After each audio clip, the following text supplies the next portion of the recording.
చాలామంది ఫోన్‌పే నుంచి గానీ, గూగుల్ పే నుంచి గానీ, పేటీఎం నుంచి గానీ బై మిస్టేక్‌లో ఒకరికి పంపే అమౌంట్ ఇంకొకరికి కూడా పంపియడం అయితే జరుగుతుంది. చాలామందికి ఈ విధంగా జరగడం అయితే జరుగుతుంది.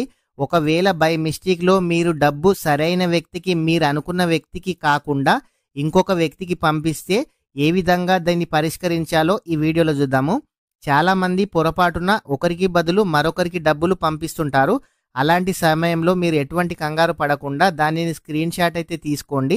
మీరు గూగుల్ పేలో పంపితే 180041901557కు ఫోన్ చేసి మీరు కస్టమర్ కేర్తోనైతే మాట్లాడండి.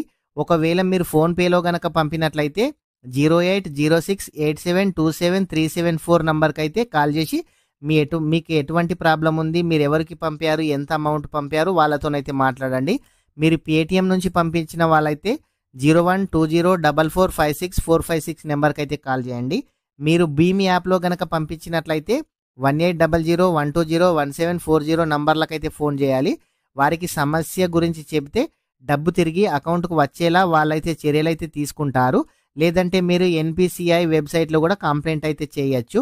ప్రతి ఒక్కరు కూడా మీరు బై మిస్టేక్లో ఎవరికైనా అమౌంట్ పంపితే మీరు ఈ విధంగా చేసి అమౌంట్ను రిటర్న్ అయితే పొందొచ్చు. కానీ ఈ ప్రాసెస్ అనేది ఫాస్ట్గా అయితే కాదు, 10-15 డేస్ టైం పట్టే అవకాశం అయితే ఉంది. ఫ్రెండ్స్, ప్రతి ఒక్కరు కూడా వీడియోని అయితే లైక్ చేయండి. మీరు మొదటిసారిగా మన ఛానల్ చూస్తున్నట్లయితే మన ఛానల్ని సబ్స్క్రైబ్ చేయండి. Thank you friends.